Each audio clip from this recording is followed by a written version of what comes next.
بسم اللہ الرحمن الرحیم۔ السلام علیکم ناظرین، عرفان ہاشمی آپ کو شو میں خوش آمدید کہتا ہوں،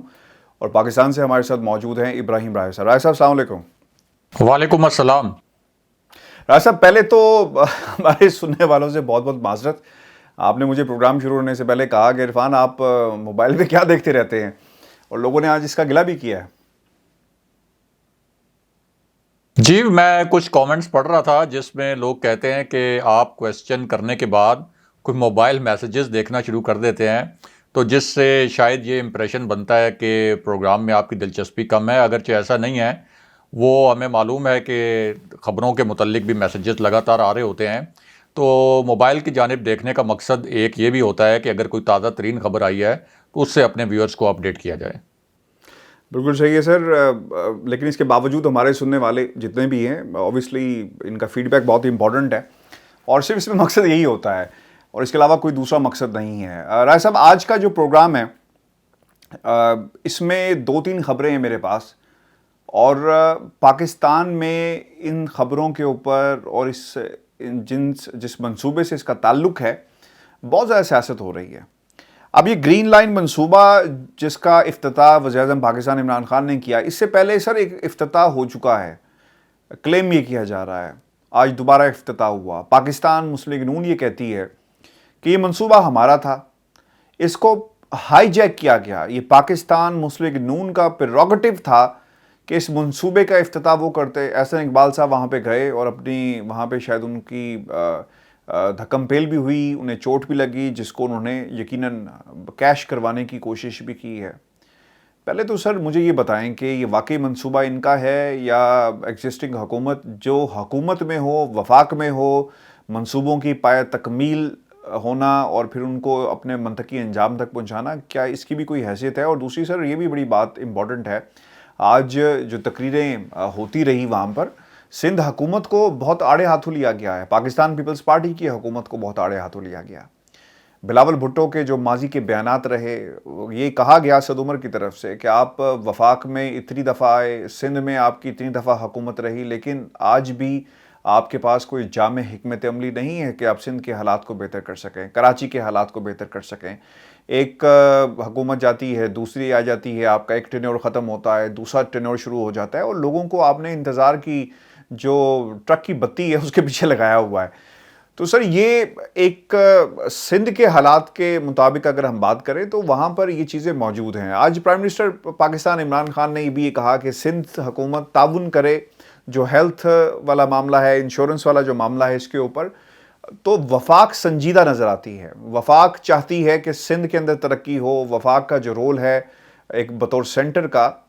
وہ اپنا کردار ادا کر رہے ہیں۔ آج ہم نے اس قسم کی وہاں پہ بیانات بھی سنے، تقریریں بھی سنی، اور سندھ کا جو کردار رہا اسے کرٹیسائز کیا گیا۔ ہیونگ سیڈ دیٹ سر،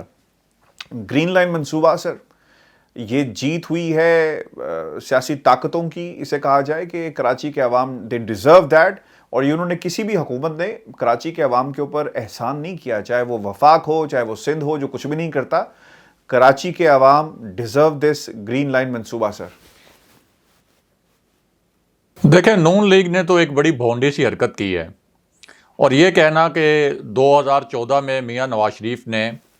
اس منصوبے کا سنگ بنیاد رکھا تھا، تو کیا میاں نواز شریف نے جب اس منصوبے کا سنگ بنیاد رکھا تھا تو وہ اپنے گھر سے پیسے لے کے آئے تھے؟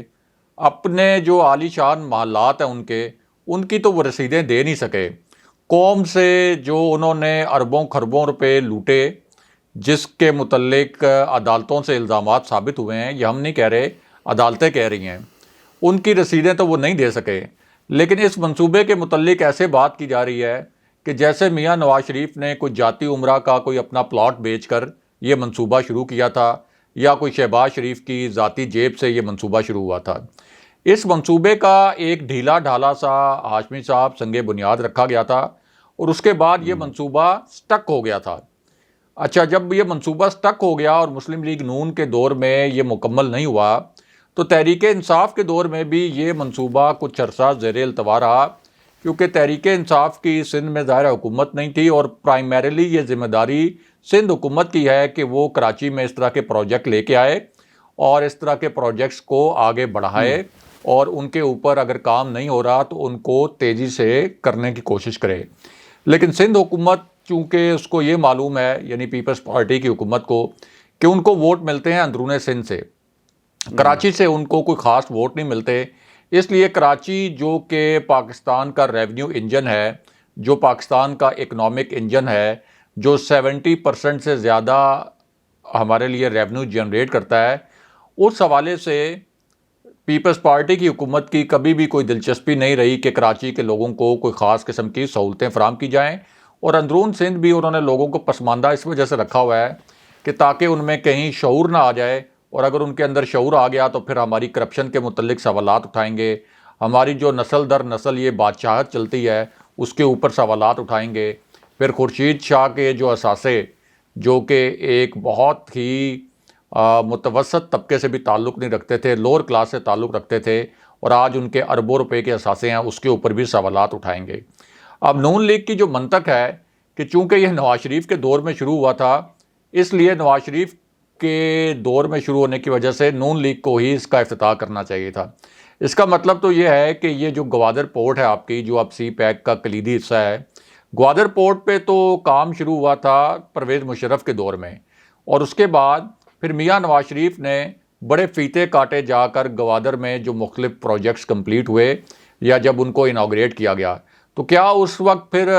پرویز مشرف کو بلایا جاتا اور یہ کہا جاتا کہ چونکہ یہ منصوبے شروع پرویز مشرف کے دور میں ہوئے تھے, یا گوادر میں منصوبوں کی جو بنیاد تھی وہ پرویز مشرف نے رکھی تھی, تو اس لیے صرف پرویز مشرف کا حق بنتا ہے کہ وہی آ کے ان منصوبوں کا افتتاح کریں.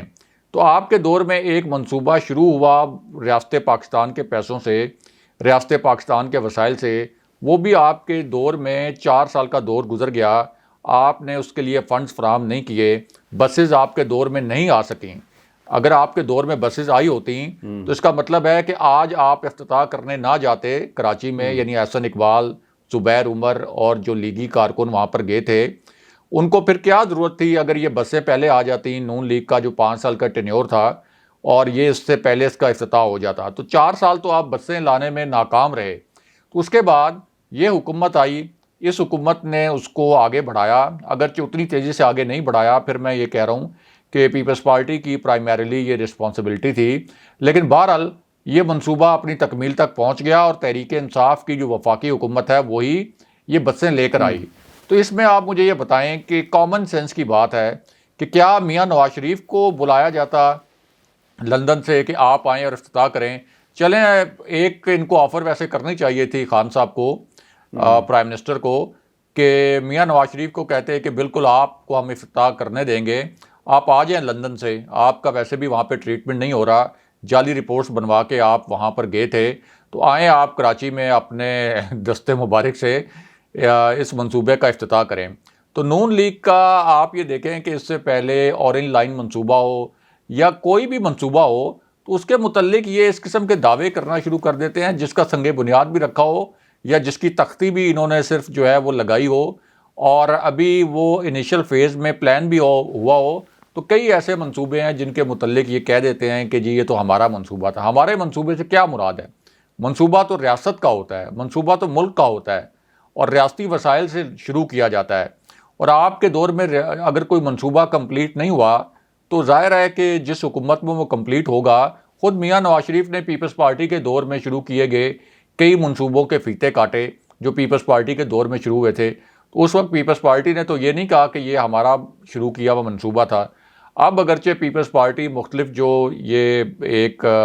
ویلفیئر پروگرامز شروع کیے ہیں پرائم منسٹر عمران خان نے, ان کے اوپر یہ کہتی ہے کہ یہ ہمارے پلانز تھے اور ہم نے یہ پلانز شروع کیے تھے, لیکن سب کو پتہ ہے کہ بے نظیر سپورٹ انکم سپورٹ پروگرام جو تھا اس کے اندر کتنی میسو کرپشن جو ہے وہ سامنے آئی تھی. لیکن جو اس حکومت نے شروع کیے انیشیٹیوز جو لیے, ان میں تو کسی قسم کی کرپشن بھی سامنے نہیں آئی. ثانیہ نشتر کو دنیا کی 100 بااثر ترین خواتین میں شامل کیا گیا, بی بی سی نے اس کے اوپر سٹوری کی, احساس پروگرام کو انٹرنیشنلی ریکگنائز کیا گیا, اور تعریف کی گئی کہ احساس پروگرام کے ذریعے جو پاکستان کا پسا ہوا طبقہ ہے اس کی مدد کی گئی. تو اس طرح کے جو سیاسی نیریٹو بنائے جاتے ہیں, یعنی اب کراچی والوں کو خوش کرنے کے لیے کیونکہ ایک آدھی سیٹ جو ہے مسلم لیگ نون وہاں پر آپ یہ کہہ سکتے ہیں کہ جو فیصل واؤڈا والی سیٹ تھی جہاں سے شہباز شریف کو شکست دی تھی فیصل واؤڈا نے، اور اس مرتبہ یعنی ضمنی الیکشن میں مفتاح اسماعیل وہاں پر الیکشن لڑے تھے، تو وہاں پہ مسلم لیگ نون کی ایک سیٹ کے اوپر ایک حلقے میں کچھ پینیٹریشن ہے. تو وہاں پہ اب کراچی کے عوام کو خوش کرنے کے لیے ان کو بیوقوف بنانے کی کوشش کر رہے ہیں. لیکن کراچی کے لوگ ہاشمی صاحب بڑے پڑھے لکھے لوگ ہیں اور بڑے باشعور لوگ ہیں، اور ان کو پتہ ہے کہ میاں نواز شریف کی کبھی بھی کراچی میں ترقیاتی کام کروانے کے حوالے سے دلچسپی نہیں رہی تھی. تو پرائم منسٹر عمران خان تو بار بار یہ کہتے ہیں کہ کراچی کو خود مختار ایک لوکل باڈی سسٹم دیا جائے، کیونکہ اس طرح کے جو میٹروپولیٹن سٹیز ہیں جو اتنے بڑے ہوتے ہیں، جن کا حجم اتنا بڑا ہوتا ہے، جن کی اتنی زیادہ آبادی ہوتی ہے، وہ اس وقت تک نہیں چل سکتے جب تک وہاں پہ ایک آزاد اور خود مختار ایک لوکل باڈیز سسٹم نہ ہو، لوکل گورنمنٹ نہ ہو جس کے پاس اختیارات ہوں. لیکن پیپلز پارٹی وہ اختیارات کراچی کے میئر کو نہیں دینا چاہتی. اگرچہ کراچی کے میئر کے حوالے سے بھی آپ کو یہ تحفظات ہو سکتے ہیں کہ اچھا چلیں اس سے پہلے ایم کیو ایم کے حوالے سے اگر آپ کے کوئی تحفظات وغیرہ تھے، لیکن اصل ایشو یہ ہے کہ جب تک آپ گراس روٹ لیول پر اختیارات منتقل نہیں کرتے، کراچی جیسے ملک، کراچی جیسے شہر کے مسائل جو ہیں وہ حل نہیں ہو سکتے. تو یہ ایک سین کریٹ کرنے کی کوشش کی احسن اقبال نے اور زبیر عمر نے، اور اس کا جو ایک بہت افسوسناک پہلو ہے وہ یہ ہے کہ انہوں نے فوج کو ساتھ رگڑا دینے کی کوشش کی، فوج کو بدنام کرنے کی کوشش کی، کیونکہ ظاہر ہے کہ وہاں پہ پولیس کی جو ڈیوٹیز لگی ہوئی تھیں، رینجرز کی ڈیوٹیز لگی ہوئی تھیں، وہ تو سرکاری ملازمین ہیں، چاہے رینجرز بھی ہوں تو وہ سرکاری ملازمین ہیں. تو ان کی ڈیوٹی لگی ہوئی تھی کہ یہ پرائم منسٹر عمران خان نے آنا ہے، گرین لائن بس منصوبے کا افتتاح کرنا ہے. تو اگر احسن اقبال وہاں پہ کوئی سچویشن کریٹ کرنے کی کوشش کریں گے، نون لیگ کے کارکن کوئی سچویشن کریٹ کرنے کی کوشش کریں گے، تو رینجرز کے اہلکاروں نے اور ظاہر ہے کہ احسن اقبال کو اور زبیر کو پولیس اہلکاروں نے روکنا تھا، وہ انہوں نے روکنے کی کوشش کی. اس دوران آپ دیکھیں کہ نون لیگ کے کارکن بھی رینجرز کو دھکے دیتے ہوئے نظر آئے، ان کو پیچھے دھکیلتے ہوئے نظر آئے. تو رینجرز نے تو صرف آپ یہ کہہ سکتے ہیں کہ اپنے دفاع میں، حالانکہ ان کے ساتھ بدتمیزی بھی کی گئی، اور وہ آڈیوز آپ سن لیں جو کہ ویڈیوز منظر عام پر آئی ہیں، تو ان میں جو آڈیوز ہیں ان میں وہ کہہ رہے ہیں رینجرز والے بار بار کہ آپ ہمارے سینئرز کے ساتھ بدتمیزی مت کریں اور ان کو دھکے وغیرہ نہ دیں. لیکن اب اس کی آڑ میں بھی نون لیگ نے یہ ایک نئی سازش کی کہ پرائم منسٹر عمران خان کے حکم پر پاک فوج نون لیگ کو نشانہ بنا رہی ہے اور رینجرز کو استعمال کیا جا رہا ہے سیاسی مقاصد کے لیے. تو اب تو جو ویڈیوز سامنے آ رہی ہیں اس واقعے کے، کراچی کے واقعے کے حوالے سے، اس سے تو نون لیگ کا یہ جو ایک نیا ڈرامہ تھا یہ بھی بری طرح ایکسپوز ہو گیا. راز صاحب، ایک جو آرڈر شیٹ آئی ہے اسلام آباد ہائی کورٹ کی جانب سے، توہین عدالت کا کیس ہے، رانا شمیم بیان حلفی،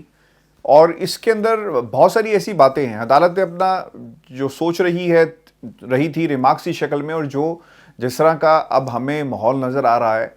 اگر ثابت نہ کر پائے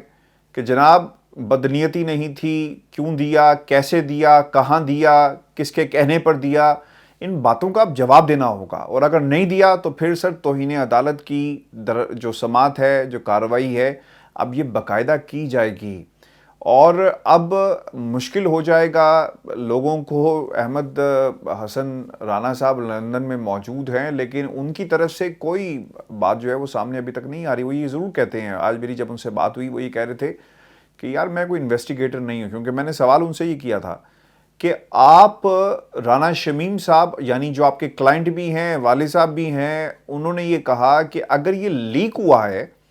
تو یہ یہاں سے نہیں ہوا، یعنی میرے سے نہیں ہوا، یہ لندن سے ہوا ہے. آپ نے ایک نوٹرائز کیا، کیونکہ وہ یہ کہتے ہیں کہ اس کی ایک کاپی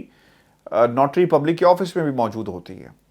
یہ ایسا تاثر دیا گیا اور پھر اس کو اس آرڈر شیٹ میں یہ لکھا بھی گیا. تو جب آپ یا اس طرف سے سوال کریں تو یہ کہتے ہیں کہ جناب ہم کوئی انویسٹیگیٹر نہیں ہیں، آپ ثبوت لے کر آئیں، ہم کارروائی کریں گے. تو رائے صاحب کس طرح دیکھتے ہیں، مشکل ہو جائے گا ثابت کرنا رانا شمیم کو، یا پھر ایک اور تاریخ ہمیں مل جائے گی پرسوں؟ پہلے تو آپ ہاشمی صاحب یہ بتائیں کہ کیا اس کا مطلب یہ ہے کہ اگر رانا شمیم نے یہ حلف نامہ اخبار کو نہیں دیا، جو کہ وہ جھوٹ بول رہے ہیں، سب کو معلوم ہے کہ اخبار میں جب یہ حلف نامہ چھپا تھا تو اس کے بعد انہوں نے جن بھی صحافیوں نے ان سے رابطہ کیا تھا ان سب کو تصدیق کی تھی کہ یہ حلف نامہ میرا ہی ہے اور اس کے ایک ایک حرف کی جو چھپا ہے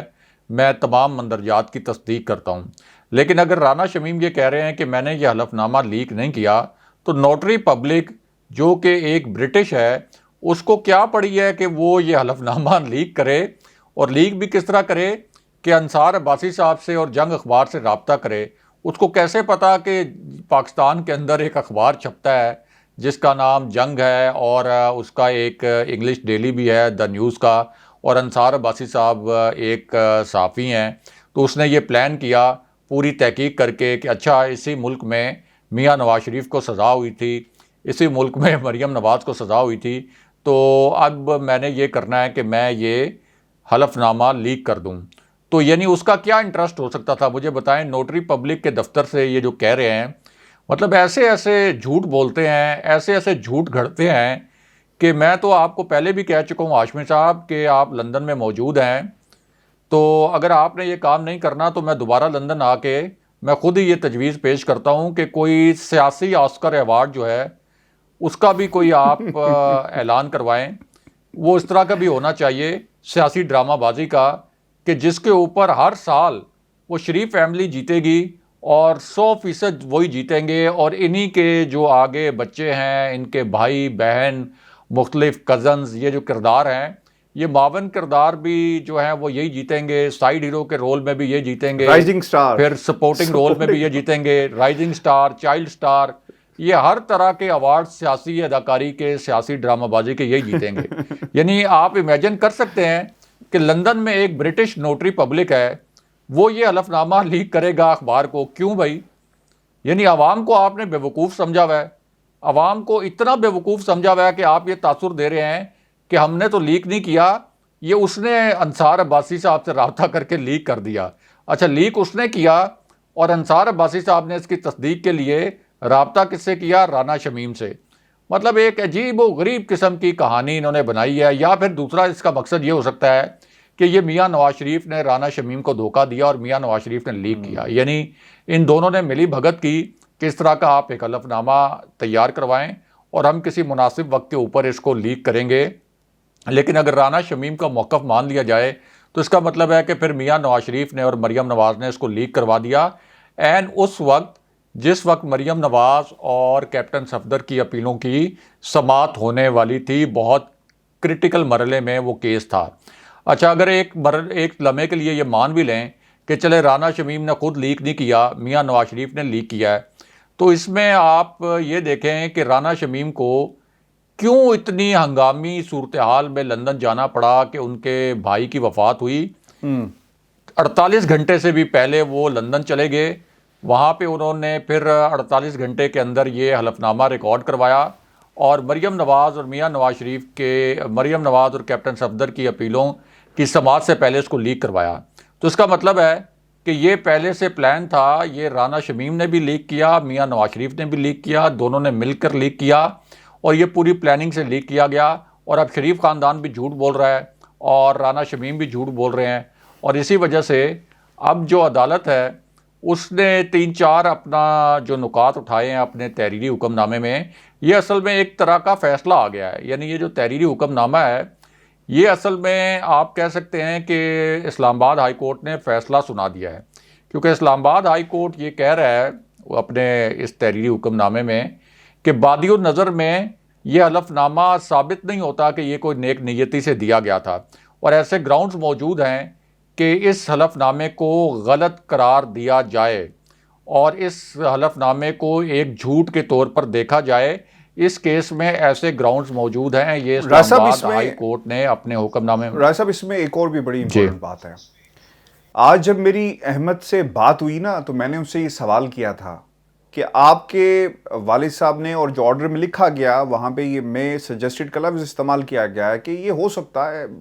یہ ممکن ہے کہ یہ لندن سے لیک ہوا ہو, تو کیا آپ نوٹری پبلک کے خلاف کوئی کارروائی لندن میں برطانیہ میں کرنا چاہیں گے؟ کیونکہ یہ یاد رکھنا ہے ہمارے تمام سننے والوں کے لیے بھی رایا صاحب، آپ کو یہ پوچھنا چاہیے تھا کہ میاں نواز شریف کے خلاف کوئی کارروائی کریں گے، کیونکہ نوٹری پبلک تو نہیں لیک کر سکتا، میاں نواز شریف نے نہیں لیک کیا ہم ہوگا۔ اچھا اس تناظر میں بات کریں نا جو انہوں نے عدالت میں بیان جی دیا، اور عدالت کے بعد عدالت کا جو فیصلہ جو آرڈر شیٹ ہے اس میں جو لکھا گیا، اس تناظر میں نے ان سے سوال کیا تو انہوں نے کہا کہ جناب بات یہ ہے کہ میں کیوں کروں گا، ہمیں یہ یاد رکھنا ہے برطانیہ کے اندر ڈیٹا پروٹیکشن، سر اس پہ اتنا زبردست قانون موجود ہے کہ آپ کسی شخص کی مرضی کے بغیر اس کے کسی بھی ویئر اباؤٹس کو پبلکلی استعمال نہیں کر سکتے، اور اگر یہ سب کچھ ہوا تو اس کا مطلب یہ ہوا کہ بریچ آف ٹرسٹ ہے، بریچ آف ڈیٹا پروٹیکشن ہوئی، تو آپ کیوں نہیں جاتے نوٹری پبلک کے خلاف یہاں پر؟ تو انہوں نے کہا کہ آپ مجھے تحقیقات آپ کر کے دے دیں، میں انویسٹیگیٹر نہیں ہوں، میں لائر ہوں۔ اور پھر انٹرسٹنگ بات رائے صاحب یہاں پہ یہ ہے کہ یہ لوگ عدالت میں اس شخص کے خلاف نہیں جائیں گے جس کے بارے میں پاکستان کی عدالتوں میں جو انہوں نے موقف اختیار کیا نہیں جائیں گے، کیونکہ یہاں پر اگر گئے تو obviously انہیں ثابت کرنا پڑے گا کہ کیسے بریچ ہوا، کیوں ہوا، کیسے نہیں ہوا، چونکہ یہاں ثابت نہیں کر سکتے۔ جو سٹیک ہولڈرز ہیں رایا صاحب وہ یہ رانا شمیم صاحب خود ہی ہیں، یعنی رانا شمیم اگر خود چاہیں تو ڈیٹا پروٹیکشن کے تحت جا کر اس کو کلیم کر سکتے ہیں، لہٰذا وہ نہیں جائیں گے، نہیں کریں گے، یہ احمد صاحب نے اپنا موقف دے دیا۔ لیکن سب سے امپورٹنٹ بات رایا صاحب، آج میری چارلز گدری سے ٹیلی فون پر بات ہوئی اور میں نے انہیں جو آرڈر شیٹ آئی اس کے حوالے سے آگاہ کیا اور ان کا کمنٹ لینے کے لیے انہیں فون کیا۔ وہ یہ کہتے ہیں، جو سوال میرا تھا کہ بھائی آپ کا نام پاکستان کی عدالت میں رانا شمیم جس کا آپ نے بیان حلفی کو اٹیسٹ کیا لیا گیا، اور اس نے کہا کہ آپ کے دفتر سے لیک ہوا، تو وہ کہتا ہے آگے سے چارلز گتری کہ this is not possible and I don't want to comment further on this, اور پھر اس نے اپنا فون جو تھا وہ کاٹ دیا۔ اس کا مطلب یہ ہوا کہ وہ کافی اس کی جو باڈی لینگویج تھی بہت اگریسو تھی، آئی ڈونٹ نو وہ اس وجہ سے تھی کہ جو میں نے اسے خبر سنائی، یا اس وجہ سے کہ صحافی اسے بار بار یہ سوال کر کے پوچھ رہے ہیں کہ بھائی یہ ہوا کیسے، تمہارے پہ الزام لگایا جا رہا ہے، تم کیسے ڈیفینڈ کرو گے؟ تم تو پاکستان جا کر عدالت کے سامنے پیش ہونے کی بات کر رہے تھے کہ جناب یہ بالکل درست ہے، صحیح ہے، لیکن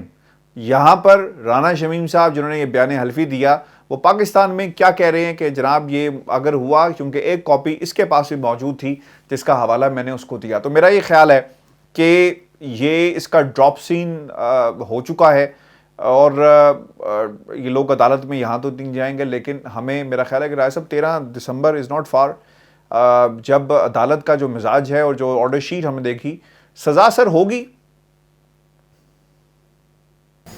دیکھیں عدالت نے تو اس حکم نامے میں جو تحریری طور پر جاری کیا گیا ہے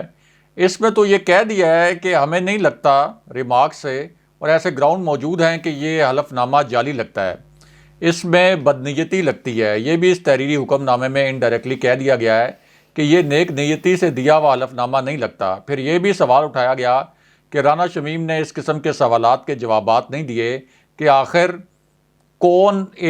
اس حلف نامے کو لیک کر سکتا تھا، اور اگر رانا شمیم نے یہ حلف نامہ اخبار تک نہیں پہنچایا۔ اور عدالت نے کہا کہ جتنے بھی ہم نے فریقین کو بلایا تھا، جو ہم نے ان سے سوالات کیے تھے اس حلف نامے کی تصدیق کے لیے، وہ کوئی تسلی بخش جوابات نہیں دے سکے۔ اس سوال کا بھی کوئی جواب سامنے نہیں آیا کہ 3 سال تک آخر رانا شمیم کیوں خاموش رہے، اور 3 سال کے بعد انہوں نے لندن میں جا کے ہی یہ بیان حلفی کیوں ریکارڈ کروایا۔ ساتھ ہی اسلام آباد ہائی کورٹ جو ہے اپنے اسی تحریری حکم نامے میں یہ بھی مینشن کر رہی ہے کہ تمام یعنی بادی نظر میں یہ بدنیتی ثابت ہو چکی ہے، لیکن قانون کے تمام تقاضے پورے کرنے کے لیے ہم رانا شمیم کو ایک آخری موقع دینا چاہتے ہیں، یعنی یہ جو ایک پیر والے دن انہوں نے اپنا اصل حلف نامہ جمع کرانا ہے، ورنہ ان کے اوپر توہین عدالت کے جو کیس ہے اس میں فرد جرم عائد ہو جائے گی۔ اور صرف ہاشمی صاحب یہ اپنا اصل حلف نامہ جمع کرانے تک یہ معاملہ نہیں رکنا چاہیے، اور نہ ہی میرا خیال ہے رکے گا، کیونکہ عدالت نے اپنے تحریری حکم نامے میں یہ بھی کہا ہے کہ ایک ایسے جسٹس کے اوپر الزام لگایا گیا اس حلف نامے میں، یعنی جسٹس عامر فاروق کا حوالہ دیتے ہوئے، کہ جس وقت کے متعلق ان پر الزام لگایا گیا وہ اس وقت اس کیس کی سماعت نہیں کر رہے تھے، یعنی مریم نواز کے اور میاں نواز شریف کی اپیلوں کی سماعت نہیں کر رہے تھے اور بیرون ملک موجود تھے۔ تو عدالت نے تو رانا شمیم کو پہلے ہی اڑا کر رکھ دیا ہے، اب کوئی وجہ نہیں ہے کہ رانا شمیم کے خلاف کوئی کارروائی نہ ہو۔ یعنی اگر عدالت یہ کہہ رہی ہے کہ آپ نے بدنیتی دکھائی ہے، آپ سے عدالت نے جو سوالات پوچھے تھے ان سوالات کے جوابات آپ نے نہیں دیے، تو ظاہر ہے کہ پھر آپ نے اسلام آباد ہائی کورٹ کے ججز کے اوپر الزامات لگائے، پوری اسلام آباد ہائی کورٹ کو آپ نے کنٹروورشل بنایا۔ جسٹس ثاقب نثار کا چلیں میٹر کوئی ڈائریکٹلی ریلیٹڈ اگر اسلام آباد ہائی کورٹ سے نہیں ہے، لیکن اسلام آباد ہائی کورٹ کو اپنی ساکھ تو بچانی ہے، اپنے جج جسٹس عامر فاروق کی ساکھ تو بچانی ہے۔ تو اس وجہ سے یہ ضروری ہو گیا ہے کہ بے شک وہ اپنا اصل حلف نامہ منڈے کو اگر وہ سبمٹ بھی کر دیتے ہیں بیفور دا کورٹ، لیکن اس کے بعد یہ جو سوالات ہیں یہ ختم نہیں ہو جائیں گے کہ یہ حلف نامے میں جو کچھ آپ نے کہا ہے اس کو اب آپ ثابت کر کے دکھائیں۔ جج پہ الزام لگایا ہے، ایک سٹنگ جج پہ الزام لگایا ہے بغیر کسی ڈاکومنٹری پروف کے، کسی آڈیو ویڈیو کے، کسی دستاویزی ثبوت کے۔ کوئی ایک آدھی جعلی آڈیو ہی بنوا لیتے جیسے جسٹس ثاقب نثار کی انہوں نے بنائی تھی، تو ان کے پاس جب کوئی ثبوت بھی نہیں ہے، کوئی واقعاتی شواہد نہیں ہے، تو ہونا تو چاہیے کہ ان کے خلاف کارروائی ہو تاکہ دوسروں کو بھی ایک عبرت ملے اور دوسرے بھی اس سے سبق سیکھیں کہ یہ نہیں ہو سکتا کہ کوئی بھی شخص رینڈملی اٹھے اور اعلیٰ ججوں کے اوپر اس طرح کے الزامات، بے بنیاد الزامات لگا دے اور اس ڈرامے میں اتنا بڑا جھول بھی ہو لیکن اس کے باوجود اس کو کوئی سزا نہ ملے۔ 13 دسمبر کو تمام جو ہمارے شک و شبہات تھے اور جب عدالت کا فیصلہ آتا ہے بہت ساری چیزیں کلیئر ہو جائیں گی۔ اس حوالے سے کہ رانا شمیم نے بیان حلفی جو جمع کروایا یہ بدنیتی پر مبنی تھا یا نہیں تھا، چونکہ رائے صاحب ابھی تک ہماری اطلاعات ہیں کہ اسے یہاں سے روانہ وہ تو نہیں کہہ کیا دیا گیا۔ اسلام آباد ہائی کورٹ نے کہ نیک نیتی پر مبنی نہیں لگتا۔ انہوں نے تو نیک نیتی پر مبنی نہیں لگتا کا مطلب یہی ہے نا کہ بدنیتی پر مبنی بدنیتی لگتا پر ہے، لیکن رائے صاحب یہ امپورٹنٹ ہے کہ یہاں سے روانہ کب کریں گے، کیونکہ ہماری اطلاعات کے مطابق روانہ نہیں کیا گیا 13 تاریخ کو۔ مرد بھی یہ کہیں کیونکہ 5 روز لگتے ہیں کسی بھی ڈاکومنٹ کو، پوسٹ کو برطانیہ سے پاکستان پہنچنے میں، بلکہ اس سے بھی زیادہ کا وقت لگ جاتا ہے، ورکنگ ڈیز لگتے ہیں۔ تو ہمیں انتظار کرنا ہوگا، دیکھنا ہوگا کہ 13 تاریخ کو یہ لوگ عدالت کے سامنے پیش ہو کر کیا موقف اختیار کرتے ہیں اور کیا عذر پیش کرتے ہیں۔ ویورز، یہ ہمارا آج کا شو تھا۔ آپ نے کمنٹ ضرور بھیجیے گا، چینل کو سبسکرائب کرنا مت بھولیں۔ مجھے اور ابراہیم راجہ کو اجازت دیجیے۔ اللہ نگہبان۔ اللہ نگہبان۔